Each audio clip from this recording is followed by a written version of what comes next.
coming. We're going to go ahead and dive right in. So let's just talk a little bit at the outset about what the project was all about, what the reporting was all about. And of course, I have two people here who can explain it a whole lot better than I can, but I want to give you a little bit of an overview.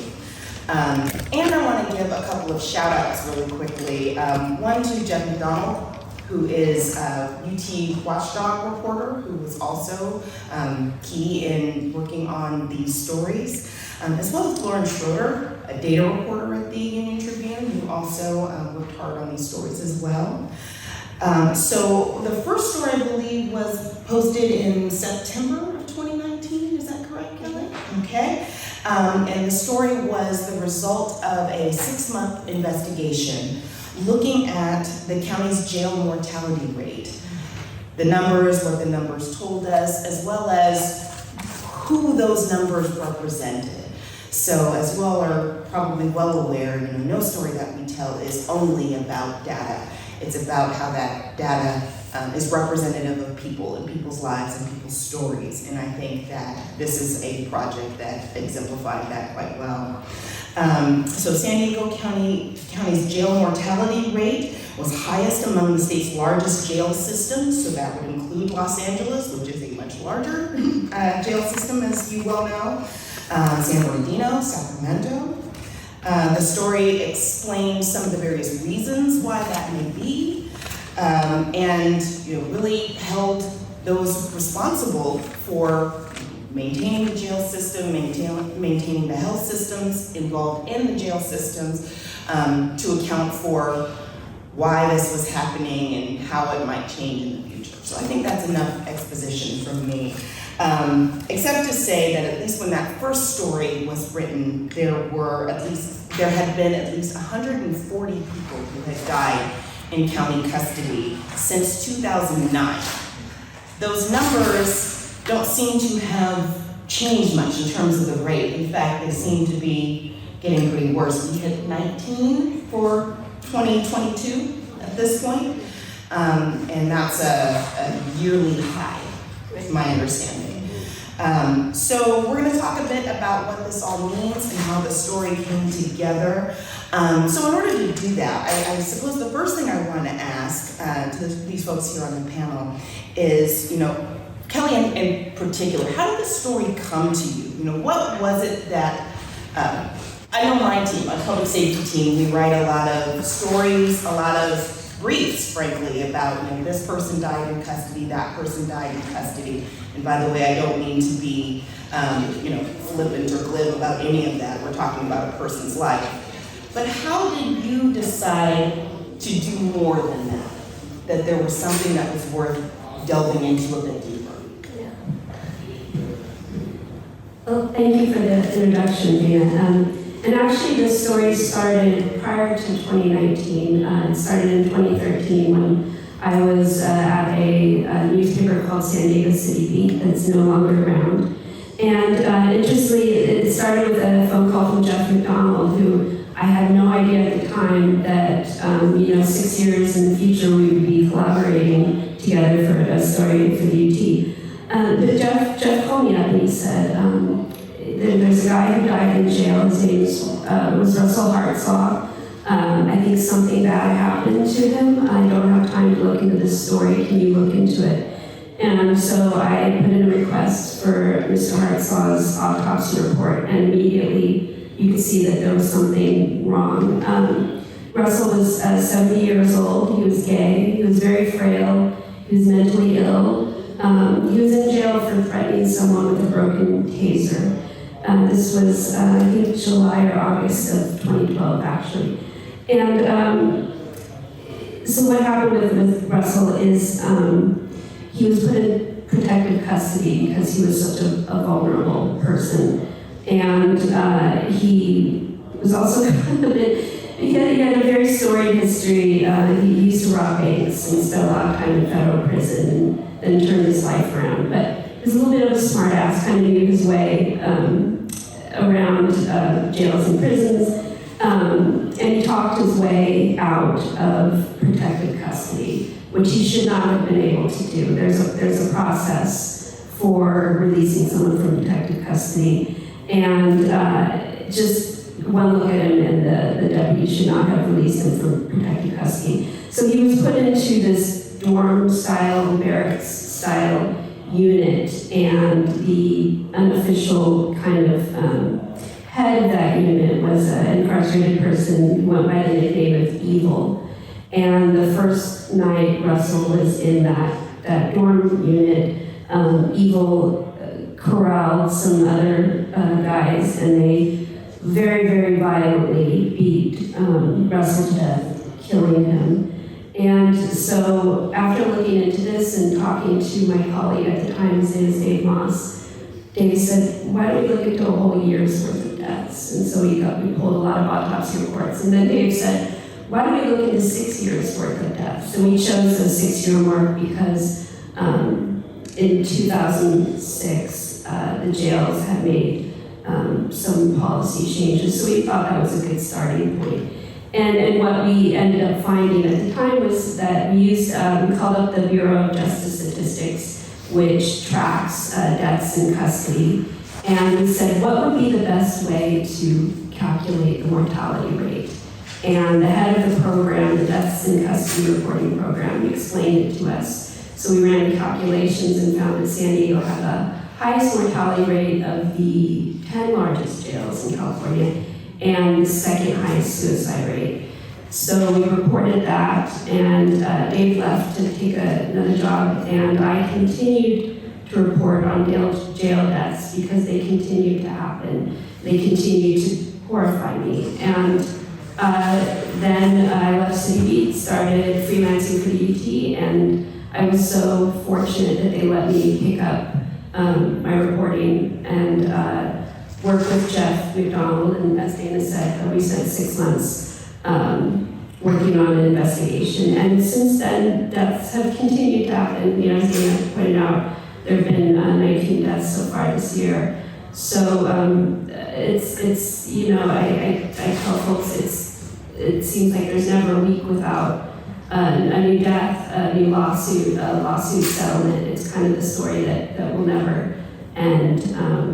So that's where I am now. And I know Julia, I met Julia back in 2013 because you were doing jail death cases too, and so yeah, we wrote about a couple of your cases. I don't know if you want to. Yeah, Julia talk about how she got it. So I got into this case by accident, and what really got me started on doing these jail death cases is that during one of the depositions, the deputy testified that after our client died, they killed him over a hot cup of water.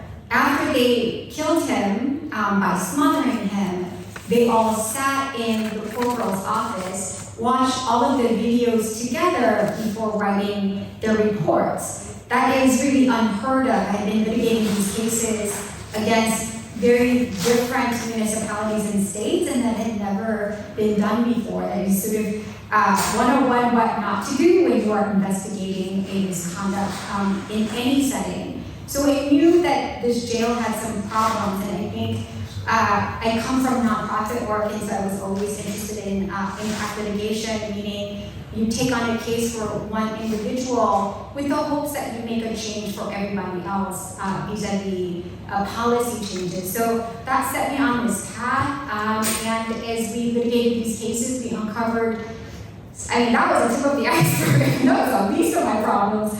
There have been so many different types of problems really unique to this county. So here we are.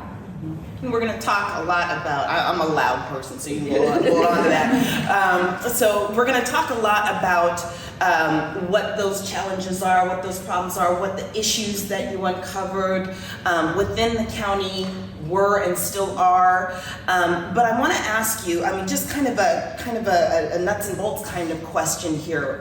You know, we're talking about a significant number of deaths. and a number of deaths that is significantly higher, a rate that is significantly higher than we see in all of the other large counties in the state of California. What was happening to these people? Was it all drugs? Was it all, something related to perhaps a mental illness? Can you kind of explain for the crowd here what you were seeing in terms of how these people were dying? So many people suffer from mental illness. I believe our initial count was 60%. So far this year, of the 19 deaths, we know that 8 of those folks suffered from mental illness. And that's just something that kept coming up. And what I think happens is, someone with severe mental illness, they don't know how to advocate for themselves, or they're written off as being crazy. There was a young man named Lyle Woodward who was mentally ill, bipolar, schizophrenia. He was placed in a cell with a guy who was in for committing a violent felony. I'm not remembering exactly what it was. And one of the ways his mental illness manifested itself is he would speak uncontrollably. So I can only assume he kind of drove his cellmate crazy, and his cellmate beat him to death. And what we found out later through depositions in that case is that deputies would just put 2 guys in a cell together, put the crazies together to see what happens. So I think it's that lack of empathy that is shown up in so many cases. I remember another case, a severely mentally ill gentleman who had been in the state hospital system and was transferred to San Diego jails for a hearing. And over the course of 2 months, I think, he lost 50 pounds. Nobody noticed. Do you think someone losing 50 pounds, someone would notice that? And he died of pneumonia.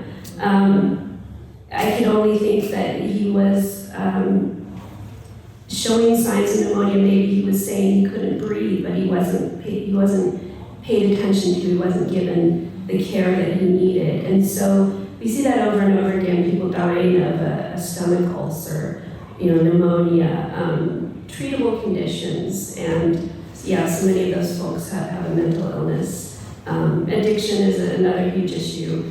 The jail just recently started a medication-assisted treatment program, which is actually a great development. I hope to look into that a little more to see who's getting this treatment, but that will hopefully help with withdrawal, because drugs are rampant in jail, and when someone's going through withdrawal, which is just an unbelievably horrific process, I've had folks describe it to me, they just want to die. And if someone's offering them, fentanyl, heroin, something, they're going to take it, and that's why we've seen so many overdoses. Anything to add in terms of, I don't know how far you can get into, what has happened with your clients, but I would imagine you have some stories that you could share in terms of how they were affected by it. Yeah, so that's very typical. I think in many different cases, people are just ignored to death. And it's absolutely true that people get picked up and put into jails, not because they committed a crime, but they're perceived as having criminality of some sort because they are mentally ill. Paul Silva had the same experience. He was just schizophrenic, he was off his meds, and the family specifically called for mental health help. He had committed 0 crimes. But when police showed up, they perceived his mental illness as being an active crime. They assumed that he was high on drugs when toxicology reports indicated that he had taken no methamphetamine at all. And what happened is they put him in a temporary holding cell for 36 hours, and because he fully decompensated, and within the last 24 hours they didn't give him any food or water, he was put in a cell with no bed, no chair, nowhere to sit, no bedding, no clean clothes. And there was nowhere for him to rest, and there was constant light and sound, so he couldn't rest. So even if he didn't have a mental illness, that would have really driven somebody over the edge, about 36 hours, and he also was hypoglycemic, and he was dehydrated. So all of those symptoms combined meant that he really couldn't respond to the orders being given to him, and they had to do a cell extraction at that point because he was too far gone. There was absolutely no need for that, and because of the use of force, Paul Silva died. So those circumstances form the basis for many, many deaths. But other circumstances are that they know that a particular person has a need for medication, very significant health conditions, and they don't give that medication, and they end up either dying or suffering from significant consequences. One of the cases Julie is handling right now is a young man named Michael Wilson. Yes, sorry, there's a lot of names. He died on Valentine's Day of 2018, and his lung, he had congestive heart failure. It was 2019, I'm sorry. So his lungs were had so much fluid in them. The autopsy report showed that his lungs weighed twice what normal human lungs should weigh. And I always, if I'm at a doctor's appointment, I always quiz the nurse on what about, things I will see and hear. And I said, well, would you be able to hear if somebody's lungs were that congested? And she says, oh, yes. And they knew he had congestive heart failure, and they should have been able to hear the sound in his lungs. And within 10 days, I think, was it 10 days or less than that? Yeah, he died. So yeah, things like that, just you just wonder why, what's going on here. I don't know if you wanted to add anything. I'm intrigued by this phrase that you used, Julia, just moments ago. You said ignored to death.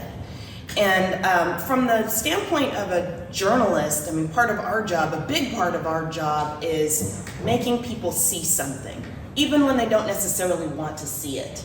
And so I would imagine one of the challenges of reporting a story like this is something we know all too well. I cover crime, my team covers crime, and you're covering this particular issue and many others. But one of our challenges is to not only make people see it, but make people understand and absorb it and to care about it. So how, in a situation like this, when you're dealing with a population of people and a circumstance that a lot of us aren't used to dealing with personally, I've never been to, I've been to many jails, but I've not been incarcerated. So how do you get a person like me who has never been in that position to care about this population? I recognize how cynical that sounds, but it is something that we are working against as we are reporting. And I wondered if you could speak to that. And then Julia, you're dealing with kind of the same issues when you are in a courtroom and when you are in front of a jury, where perhaps the jurors don't have a direct connection to this population or this set of circumstances. I would imagine they don't have a direct connection. That's not going to be a challenge. So, This slide. So that was a long question, but I'm hoping that you can. So what we have here, I just threw this together real quickly, deaths since 2009. Deaths this year, it says 18, I know it said 19. There was one person who was released from custody hours before he died, and so we're kind of in a debate with the Sheriff's Department over whether to count that or not. We are kind of counting that death because they waited so long to release him and give his family a chance to say goodbye to him. I think, two things we always point out. You see this, let's see, hold on, it's right in the middle there. The custody status sentence, booked awaiting trial. So these people haven't been charged with anything. Any of us could end up in jail for something, for a mistake we made, and we would be booked awaiting trial. So, to write them off as criminals, they haven't been charged with anything yet. And then I also, we also talk a lot about how much this has cost the county. And we're up to $37.6 million. One thing that's really stunning about that the decade prior to, so we published our Dying Behind Bars story in 2019. The decade prior to 2019, I'm sorry, hold on, let me rephrase that. Between 1999 and 2009, lawsuit settlements payouts of $1.9 million. Between 2009 and 2019, lawsuit payouts were $7.9 million. And so this is, since 2009, you can see that they've really picked up exponentially since 2019. If we went from 7.9 to, sorry, I have to keep turning around and reminding myself, $37.6 million. And the county is self-insured, so this is taxpayer money. So if you don't have empathy for the folks who are dying in jail, at least as a taxpayer, you know, that should grab your attention. So I'm sorry, then I forgot the original question. Well, I'm asking about how you reach a person on this topic who might not have any direct association with the people, the topic, the circumstances that we're discussing here. Yeah, and to be honest, that's really what the county is banking on when they litigate these cases to death. Their assumption is that the general public doesn't care. Why would they care? These are, you know, they're thrown away people.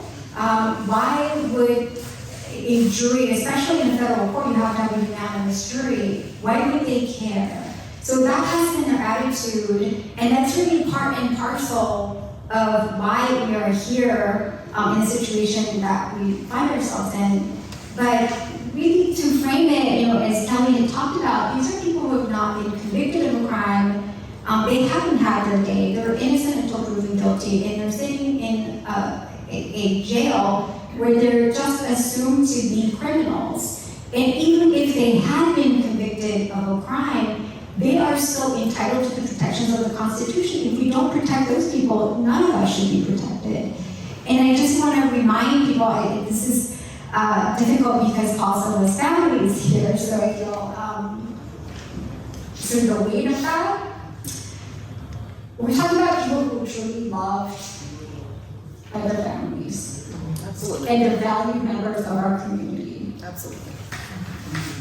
Yeah, no, it's true. I've spoken with so many heartbroken families, and you know, we try to tell everyone's story as best we can, and find their families and find out about them. If we can't find their families, look through court records and see what their path was, what got them to this point. Just want to point out one more thing. Please. The Sheriff's Department promised greater transparency with jail deaths. They promised to release information within 24 hours. They promised to follow up with preliminary autopsy reports and report the names of folks who died as soon as the family was notified. You could see 1, 2, 3, 4, 5, and then there was a death a couple weeks ago. 6 people, we don't even know who they are. And so it makes it hard for journalists to hold them accountable because we don't know who they are, which some of them I do know their names because things get around. But it's really frustrating that the county is not being as transparent as they promised. So we're at 18 or 19, depending on how you calculate the number of deaths. And to be clear, I'm sure it's obvious to a lot of you, but when we're talking about in custody, the person doesn't have to necessarily physically be in the confines of the jail facility. You know, you can still be in county custody, be in jail custody if, for example, you've been you're being looked over in a local hospital, but you're still under the authority of the county jail and therefore the Sheriff's Department. So we're at 18 or 19 now, a record high. Why is it still happening? I don't know. I wish I had the answer. Yeah, that wasn't meant to stump you. It was meant to elicit this discussion that it is hard to pin down. Yeah, I do want to say there have been fewer suicides. When I started reporting on this, the county's suicide prevention policy was a few sentences long. Now it's many, many pages long, and so we're seeing fewer suicides, I think, because they were really trying to prevent suicides. But there are cases that happen and you just like, why? I don't know, it stumped me. I want to, I would love to spend more time in the jails and observe more and try to understand it better and see if I can answer that question. I don't know. Do you want to give it a shot? Yes, so you know that the system is terribly broken and things have gone sideways when I am the person to tell a nurse for the first time during her deposition that her failure to provide medication to a patient led to him being in a coma. So back in 2018, a nurse chose not to give a patient with epilepsy his anti-seizure medication. The jail placed him on top of a triple bunk, so he suffered a seizure, fell approximately 6 to 7 feet onto concrete. They had to drill a hole in his head so he wouldn't die. Between then and her deposition, 2.5 years had passed. Not a single person in leadership had approached this nurse to tell her that her mistake had almost cost somebody's life. In the intervening 2.5 years, the same nurse failed to provide medication to Michael Wilson that we just talked about, who died.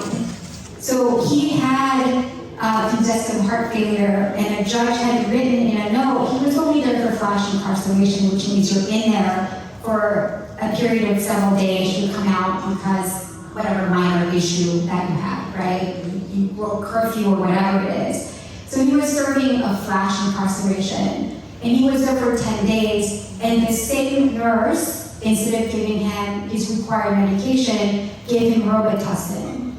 And we know that this is a system-wide problem because it wasn't just that nurse, it was 4 other nurses that failed to give him his medication, and he slowly drowned to death. And it's not like they didn't know that this was going to happen because Michael Wilson's mother is a school nurse. She had called multiple times to say, this has happened before, he's going to die. He's going to die of drowning to death if you don't take him to the hospital. Nobody did anything. There were calls from the sisters saying the same thing. So they chose to ignore that. What has happened in those 2.5 intervening years between the 2018 failure to provide medication to a patient with epilepsy and the deposition, and actually, quite frankly, to today's date, so we've been litigating that case for almost 5 years. What has happened is not some sort of remedial action or some training of these nurses or doctors that have failed the patients. But what has happened is just refusal, steadfast refusal to take responsibility, to hide the evidence. What has been really made public in the last 6 months is really something that is stunning, that's really never happened as against any other municipality or agency, is that in the last 2 trials, 2 different federal judges have found that the lawyers representing the county had engaged in misconduct. That, just to put that into perspective, I've been a lawyer for 24 years, that's never happened to me before, for any other agency. So this is unusual, and it is really jaw-dropping as a lawyer to see that happen. So you know that this is a pattern. So it's not just the jails. It is what happens after somebody is injured, the way they handle litigation, the way they attack the families and the victims instead of taking responsibility. That really just creates this culture that's deeply embedded in never taking responsibility, and that's why we have these continuing deaths. Do you want to say something? Just add something real quick. Bill Gore retired early from his position as sheriff in February, actually the very same day that a pretty highly critical, folks use the term scathing, state audit came out that confirmed San Diego jails have the highest mortality rate of California's large counties, and the state audit urged legislators to pass laws to fix San Diego jails because they didn't believe the jails would fix themselves. But for the whole time I've been reporting on this, never once got a chance to speak to Gore. Told a couple times he would show up for an interview, he never did. He never took responsibility. It's only been recently that in the press releases on these deaths that they will say, our condolences go out to the family. It took them years to say anything like that, anything that showed, compassion. And I think admitting that there's a problem is the first step to solving the problem. And all we've heard over the last, nearly decade was we did nothing wrong, it's not our fault. It's the journalist's fault for, misrepresenting the data, which we now know we did not, because the state audit confirmed it. So yeah, I think just the failure to take responsibility has been a huge issue. Has anything changed at all inside the jails since, you've been doing this litigation, since the stories have run, since you have really gone straight to the sheriff's department to say, this is the problem, here's what the numbers show? Have they made any changes, particularly after the audit? They say they have. So just another example, in April, I did not know this, I just found out, but apparently in April of this year, the Sheriff's Department made an announcement, a press release that they will be releasing publicly all of their investigation materials to be transparent, and those are called CIR, Critical Incident Review Board. So when somebody is killed or something terrible happens inside the jail, they do an internal review of why and how that happened. So Kelly Martinez had said she's going to make all of those documents publicly available. 2 weeks ago, her lawyer filed documents in court saying that nobody should have access to those documents because they're attorney-client privilege. A judge had already ordered them to be produced in my case, but now they have taken this position that they are sacrosanct and nobody should lay their eyes on these documents. So, they are still talking out both sides of their mouths, and they say something to appease the public, but in reality, they're doing something completely different. And we've seen folks who wanted to be reformers pushed out. There was a particularly tragic case where a mental health clinician who just absolutely adored her clients was carrying a huge caseload. She was one of the good ones, one of the people we wanted to see more of. And on her day off, they moved one of her clients who had repeatedly threatened to kill himself. They moved him into administrative segregation, which is basically solitary confinement, and he died by suicide. And so she comes back to work and finds out that this is what happened to her patient, despite all her, hard work to try to keep him safe. And so I think a lot of good people have left in disgust, or because their attempts to recommend changes have fallen on deaf ears. I think that now's a good time to open it up to questions from the group. We need a microphone. We're going to have to move the microphone. Oh, only one, sorry. There's only one. Yeah.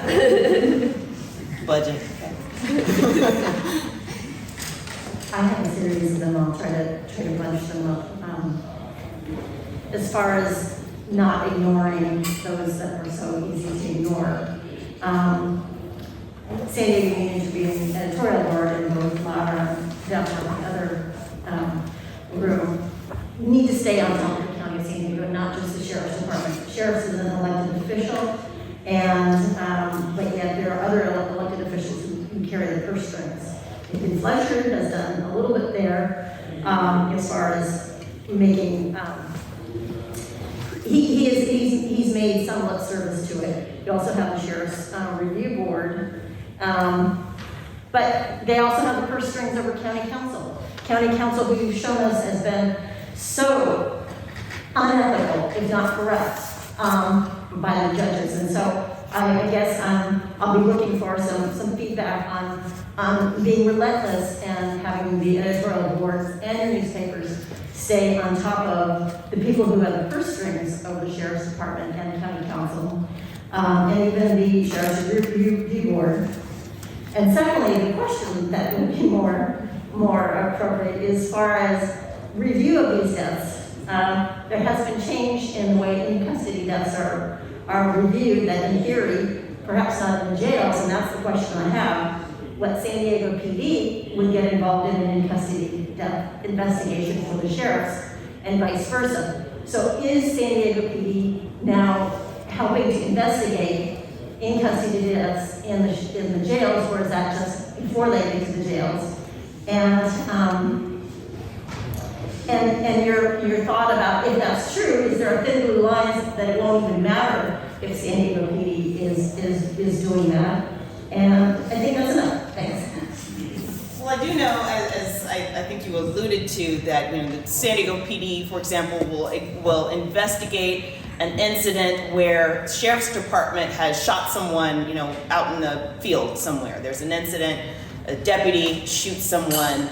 That is now investigated by San Diego PD, and vice versa. If it's San Diego PD that shoots someone, again, this is out in the community, then the sheriff's department will investigate. So you don't have the institution investigating itself. That is supposed to be the way that works. However, I do not know off the top of my head if that extends to the deaths that occur inside the jails. I don't know.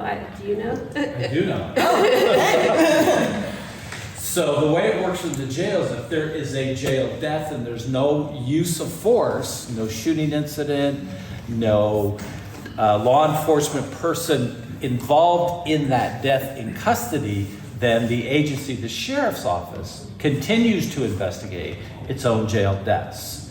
There's a couple cases, Paul's was mentioned, where there was a use of force and a death. In that case, San Diego Police, by agreement, would then come in and investigate that use of force, which then caused a death involved. And I don't know the numbers as well as you do, but the vast majority of these cases are not use of force type deaths, correct? Okay. My first appearance. By first appearance.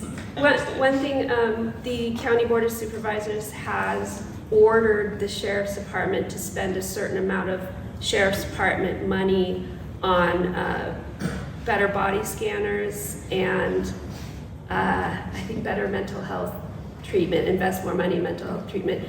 It is unprecedented for a County Board of Supervisors to order a sheriff to do anything, because a sheriff is an elected position, is independent, and so it's been really interesting to see the Board of Supervisors kind of say, no, you're going to do this. This is what you're going to spend your money on. So hopefully we'll see some improvements from that. Do we have any other questions? We have a few. Have you looked at the data with regards to the juvenile detention? Juvenile detention? Serious injury and death in juvenile detention in San Diego? I know, I have reported on a suicide that happened several years ago, and I know there was a death, an overdose death, and I'm waiting on that autopsy report. I do not know about serious injuries, though. I've not looked into that, but I will. Thank you. Is there anything in particular that... My son was arrested about a month ago, and the police couldn't decide if they were going to take him to this place, the big adult jail, or the juvenile detention, because he was 17 and 10 months. And so I stood on the corner, like, yelling my head off, saying, like, you can't take him anywhere unless you know where you're taking him. I will go with you. And they just, eventually, after an hour of more police officers showing up and me kind of yelling my head off, they just released him to me. So now we wait and see what happens. And so he was arrested because he evaded a police officer. Like, the police officer was trying to pull him over and he didn't pull over. So he just came home because he's stupid.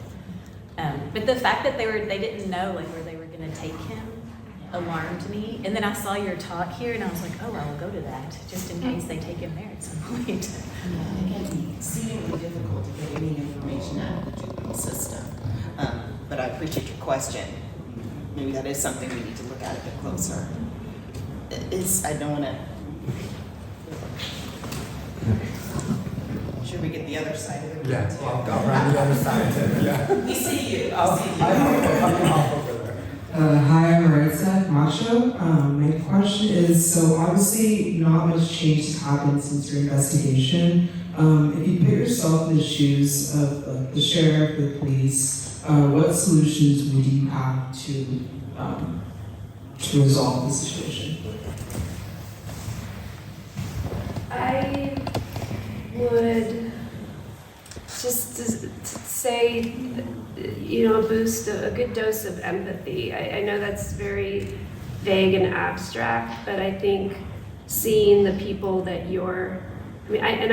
I do think a lot about what a difficult position deputies are often in, because there are people who will say that they want to go to the infirmary and they're not really sick, they just want to get out of their cell for a while. At the same time, deputies should always err on the side of caution. But I think empathy, just good dose of empathy training to see these incarcerated folks as people, as somebody's son, somebody's husband, somebody's brother. I think that would go a long way. Do you have anything from your cases that really stands out? Yeah, really generally the answer is very simple. And that's just taking accountability and doing something to fix it. Anybody who's ever had a job or run a business, if an employee does something wrong, you have to take corrective action. Any other job, if your employee kills somebody, you might have something to say about it. But it is astonishing that the County of San Diego does not do that. Instead, they just tell lies. They tell lies to CLRB about what had happened. They tell lies to the community. They tell lies to the family. After my client, Frankie, fell from a third bunk bed, they told the family that he slipped while he was climbing, right? They made it seem like the other cellmates had something to do with it. So it's just consistent lying. And for the county itself, it's really the problem of leadership. I don't fault so much the individual deputies and nurses, because sometimes it's just a mistake. But if you double down, triple down on that mistake by lying about it and covering up, what do you think will happen? There is such a culture of not caring, because this is how the leadership has formulated an answer to a problem. And that's where real transparency comes into play, and heavy emphasis on the term real. I understand that there are confidentiality issues when we're talking about a person's health records and health conditions, but in terms of how the systems are operated and how they can and should and will or won't change, those are the kinds of things that we've been trying to get at. I say we because as a reporter, I tried to get at this myself many years ago as well. And it's just extremely difficult to get any kind of real straightforward answer out of the county on how they do things. Let your doctors talk to us. That's my 2 cents on this. Whoops, I'm supposed to be the moderator.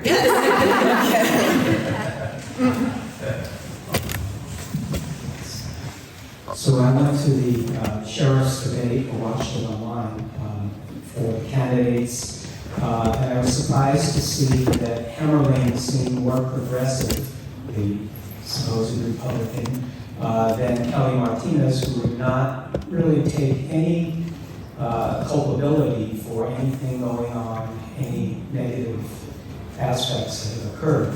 And I know you're not on the editorial side, but UT, I was surprised that earlier that they had endorsed Hammerling, but Dave Myers was out of the race. But they withdrew the Hammerling endorsement because he made some disparaging comments about transgender individuals. But after that, Myers had a meeting with him and is now endorsing Hammerling. So I'm just wondering whether it's not your bailiwick, but whether the UT is going to re-examine their endorsement prior to the election, because I think it has a strong bearing on how people vote. Oh, there we go. There's somebody who can answer that question. Thank you for pointing out the distinction between the news side and the editorial side. There is editorial side. Yeah, let her ask that. She can question editorial. Yes. Sorry. Thank you. I'm Laura Castaneda and Christy Totten is right here. We're both members of the editorial board at the San Diego Union-Tribune. And I wanted to first mention that on October 25th at 6 p.m., we'll have an in-person forum with the two candidates. So I hope all of you go and tell 100 people that you know to go at the San Diego Central Library. If you can't make it, that will actually be online later so that you can watch it. But I can't think of a better opportunity for voters to put the questions before them to have them right here in front of you. And as far as the endorsement, I will tell you that we spend a lot of heated moments. There's 7 of us on the editorial board and nothing comes easy. So there's a lot of discussion that goes behind it. We are aware of all the wonderful reporting that Kelly does and all of the concerns that have been brought forward, and there will be much more discussion before anything else comes out of it. So I want to assure you that we're looking, we're reading, we're asking questions. We don't always get the answers that we want. So I just wanted to let you know that. A little bit over time, but let's get that last question. Yeah. If you could. So my question, thank you both for, like all of you for doing all the wonderful work you're doing. Can you quickly speak to the disparity between the male and the female deaths? What the circumstances are? Are there fewer females in jail, or are they treated differently? I'm just looking at the chart. There's only one women's jail, and we see about 1 or 2 deaths a year in the women's jail. I don't know. I think it's just a less harsh place, maybe less use of solitary confinement, probably a more compassionate staff, just because you're in it. It's also a newer jail, and it was designed to be very gender responsive, trauma informed. So I think those are some of the reasons why you don't see as many deaths there. I just want to say something really super quick about John Hemmerling. He's, you want to see candidates with fresh new ideas. Like, that's what I wanted to see in this race. And he recently brought up using blockchain to help reform the jails. And so I asked him what that was about. This isn't a John Hemmerling endorsement, but I'm super interested in this. And if you guys are interested in this, it's something to keep an eye on. So blockchain is a way to store information, and he wants to use it to better synchronize medical treatment. So you look one person up and you could see everything, including if they've been, at the psych hospital on the outside, or if they've been through drug treatment. You could see what their family has said when their family has called in to, request better care. So this kind of better overall system of keeping information and sharing information is so important, and it's piqued my interest, and so definitely something I hope that is brought up in the UT candidates forum in October or later this month. I do have to wrap this up. If anybody wants to hang around and ask some questions afterward, I'm sure you can do that. One quick reminder, we do have a presentation coming up. I think they might be opening up the larger room in just a few moments for Marcus Yam, who is a foreign correspondent, staff photographer with the LA Times. Fantastic, Pulitzer Prize winning work. Please make sure you don't miss out on that. Thank you all for your time, your attention.